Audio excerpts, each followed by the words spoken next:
Oi, bem-vinda à websérie Toque Digital. Papo reto de professor para professor. Sems, qual é o tópico de hoje? Sensacional! Você já ouviu falar de curadoria digital? Se você não ouviu, a Carla vai contar tudo pra gente hoje, porque ela adora esse tema. Carla, a primeira vez que eu ouvi falar em curadoria digital foi com você. Então, Sério? explica aqui pra gente o que é curadoria Então, digital. eu adoro sempre trazer a ideia do curador de arte, né? Que é aquela pessoa que faz uma seleção de um conteúdo bacana de, vamos dizer, eu sempre dou o exemplo de Van Gogh, né?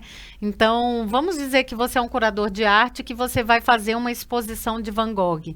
Então, você não vai pegar tudo de Van Gogh, né? Porque ele tem uma produção artística intensa, gigante.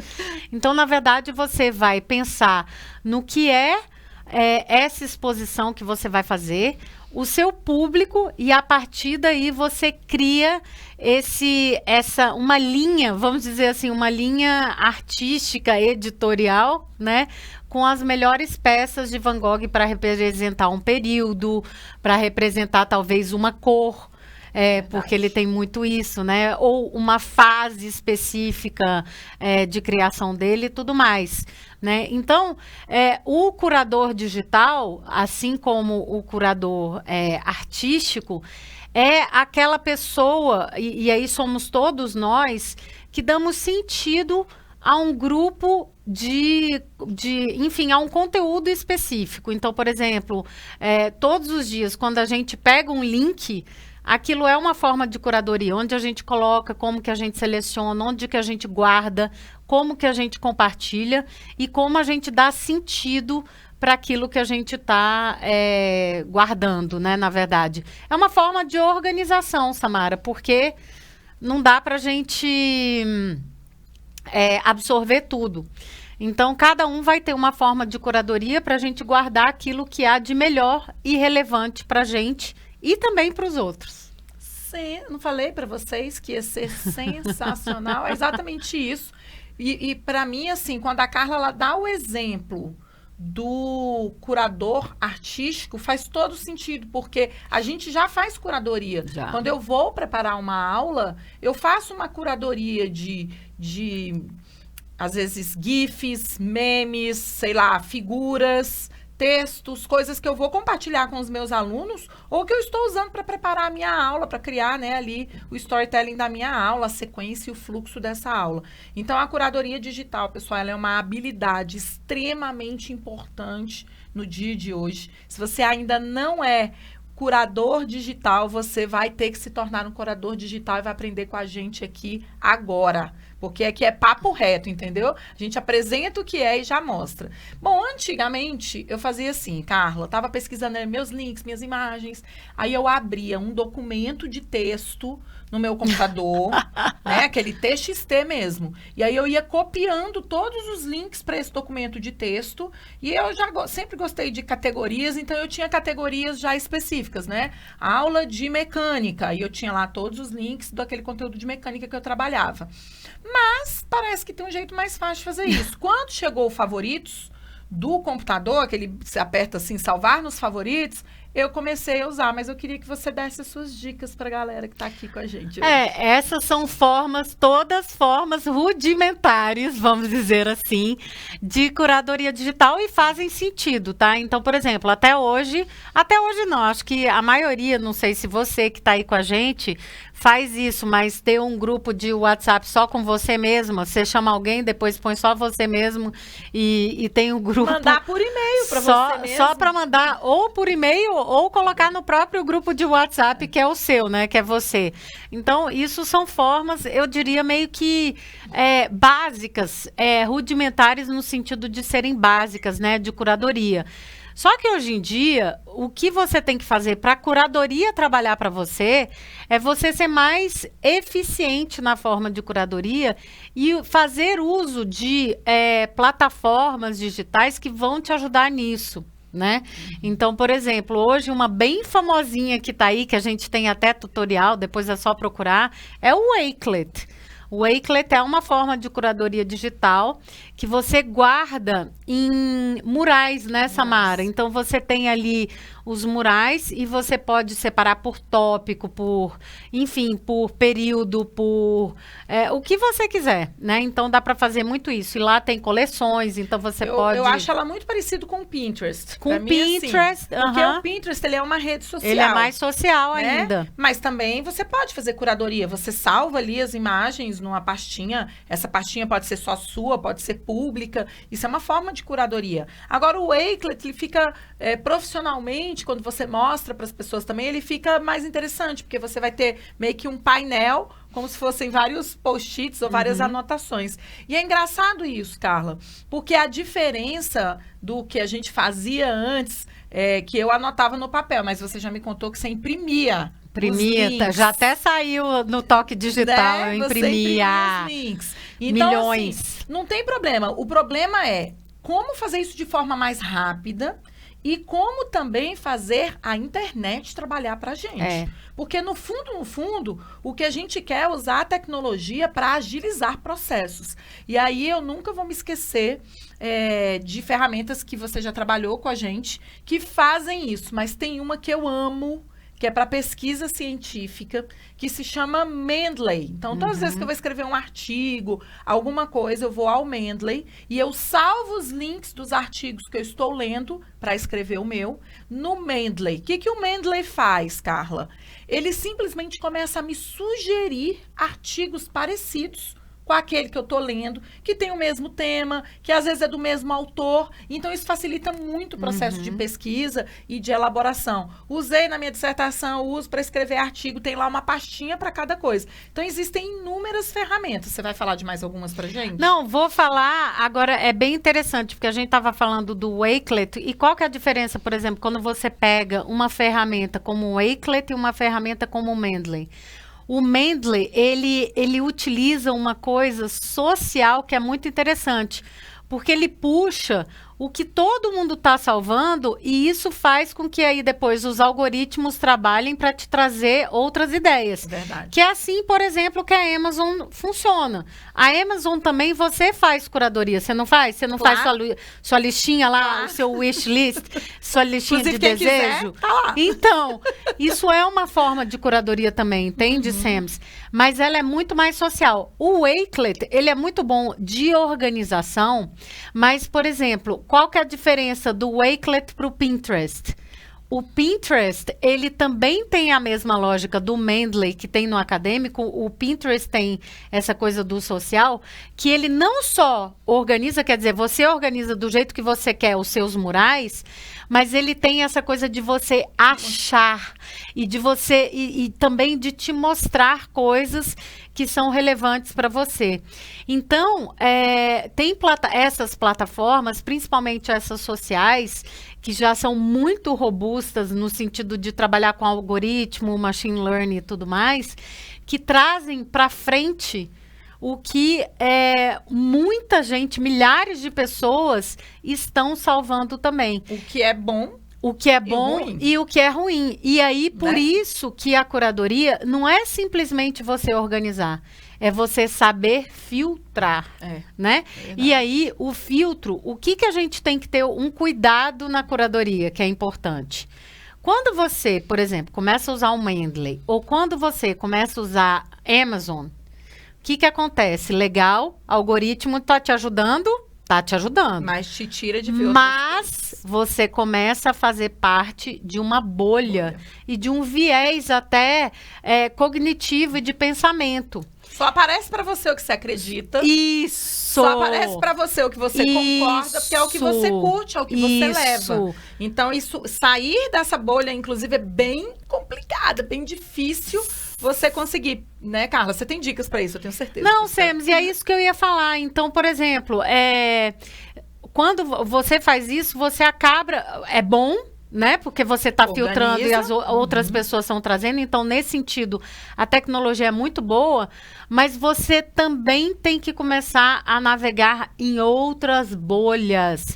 Senão você vai ter um pensamento muito enviesado. Você perde o contraditório. Exatamente. Você perde a capacidade de discordar até das outras coisas. E aí, eu esses dias estava escutando um podcast maravilhoso da Marta Gabriel, que eu amo, e ela falou uma coisa muito interessante, que é o seguinte: tudo que a gente precisa em termos de aprendizado em relação à tecnologia é pensamento crítico. É isso que a gente tem que ter e que a gente tem que ajudar os nossos alunos a desenvolverem também. Então, quando você está fazendo a curadoria, primeiro, claro, você está ajudando o sistema, você está ajudando o coletivo, mas você também tem que ter o cuidado e o pensamento crítico para ir em outros, navegar em outras nuvens, em outros mares, para que você não tenha esse enviesamento e consiga ter várias perspectivas. Então, por exemplo, o que acontece comigo? Vou dar uma dica, tá, Samara? Tem autores que eu sou fã e sempre cito, Marta Gabriel, Seth Godin e tudo mais. Poxa, eu tô com eles, eu tô salvando coisa deles, então qual que é a tendência? Vai aparecer coisa relacionada e relacionada à rede deles, né? O que eu faço? Eu começo a buscar outras redes. E assim, eu começo a ver pessoas que têm autoridade, influência e tal, na área que eu estou buscando, mas que tenham visões opostas, que tenham outro tipo de visão e tudo mais. E aí isso aí vai ampliando o seu repertório e a forma como você faz curadoria. Inclusive, Carla, vai ficando muito inteligente. É exatamente isso, pessoal. A chance de você cair dentro da bolha, primeiro que ela é muito grande, tá? A chance de você cair numa bolha que tem o mesmo viés ideológico e visão de mundo que o seu também, ela é gigante. Agora dá pra gente sair dela. Essa é a dica. E com curadoria digital dá pra você sair mais ainda, porque você pode começar. E aí, o que eu sempre faço é o seguinte: existem hashtags, que é uma forma isso que eu ia falar de também. fazer curadoria, né? No Twitter, principalmente, o Instagram tem, e o Facebook agora tem também, que você pode escolher isso, inclusive, para ter conteúdo de bolhas que são diferentes da sua. Porque senão a gente nunca vai conseguir ter o contraditório. É muito fácil a gente viver num mundo em que todo mundo concorda com a gente, que os autores, os pesquisadores, tudo que chega até mim é apenas para comprovar aquilo que eu acredito. Então, a gente precisa, sim, abrir esse leque de possibilidades com curadoria digital. Então, por exemplo, eu tenho boards no Pinterest que são só de coisas que eu não curto muito, que eu discordo, mas que eu continuo acompanhando, porque senão eu sinto que eu vou perder a minha capacidade de enxergar o lado não tão bom das coisas, né? Olha só que a gente é de tecnologia, nós adoramos tecnologias, usamos todos os dias, incentivamos, mas nós sabemos os riscos que elas trazem aí de viés, de grande exposição para crianças. Se a gente não se posicionar com relação a isso, aí a gente não precisa se preocupar mais, né? Porque a máquina, o machine learning, já está fazendo as escolhas. Então, a gente precisa muito trabalhar isso internamente e externamente. Nós precisamos, Carla, e vou puxar o gancho agora, ensinar os nossos estudantes a fazer curadoria digital, porque eles já estão na rede. Na verdade, você pode se perguntar, será que eu preciso ensinar os meus alunos a fazerem curadoria? Sim. Nem a gente, nem os nossos alunos sabem organizar o conteúdo no meio digital. E aí, para você, professor, eu acho que o primeiro ponto é esse, é você arranjar formas eficientes por meio da tecnologia, que a tecnologia trabalhe a seu favor, para você começar a se organizar digitalmente. Você só vai conseguir evoluir se você realmente conseguir se organizar digitalmente, porque as coisas vão ficar mais rápidas, mais fluidas, você vai encontrar o material que você precisa de uma forma mais inteligente e eficiente. Em relação aos seus alunos, mais ainda, eles não sabem, eles estão em todo lugar e em lugar nenhum. Então, na verdade, o que você tem que fazer é, como é que eu sistematizo? Como é que eu faço essa busca? Como é que eu guardo esse conteúdo? Então, para você fazer isso, você tem que praticar. Você tem que ser um praticante de curadoria digital, né? Eu tinha uma fala de muitos anos, acho que de uma década, assim, sobre curadoria digital. E uma coisa que eu falava é que nós todos somos arqueólogos digitais. O que a gente tem que fazer para fazer uma boa curadoria? a gente tem que né, cavar. A gente tem que ir atrás disso, não pegar o primeiro resultado e não vai guardar tudo. Quer dizer, tem muita poeira, muito lixo. Tem que, pegar aquele pincelzinho. Aquele pincelzinho aqui. Isso aqui vale ouro, isso aqui é ouro, isso aqui é diamante, isso aqui... isso aqui eu vou guardar. E eu vou taguear. O que a Samara estava falando de hashtag é muito importante. Por que as tags? Porque elas viram hiperlinks e elas vão te ajudar. Então, tem todo o conceito de curadoria digital, ele está em 2 mundos. O seu privado, então, para o seu bem privado, né, para te ajudar, e para o bem público. Então, quando eu tagueio para me ajudar a achar aquele conteúdo, mas eu também tagueio para um fim coletivo, que é, eu estou dando para a rede a minha contribuição do que eu acho importante. E aí a gente faz essa parte da arqueologia, de cavar, de achar essas pedras preciosas, que aí sim a gente compartilha com o mundo, né? E dá sentido para elas também, porque não é só colocar lá. É como que eu agrego aquilo que eu estou vendo e que eu estou juntando de uma forma que faça sentido para o mundo. É isso, Sems. Eu acho que é bem nessa pegada aí. E sim, temos que ensinar nossos alunos a serem curadores, arqueólogos digitais. Para fechar com chave de ouro, então, Carla, 3 dicas para quem nunca fez curadoria digital começar a fazer agora. Eu acho que a primeira dica, você pode começar na rede que você já está. Então, vamos dizer que você seja um usuário frequente do Instagram, né? Okay. Que tal você começar primeiro, a seguir as hashtags, porque você pode seguir as hashtags, né? E um outro jeito legal que poucas pessoas usam dentro do Instagram para curadoria e que é fenomenal, Samara. Salvar. É o salvar, o botãozinho, a bandeirinha. Quando você salva, eu tenho várias coleções.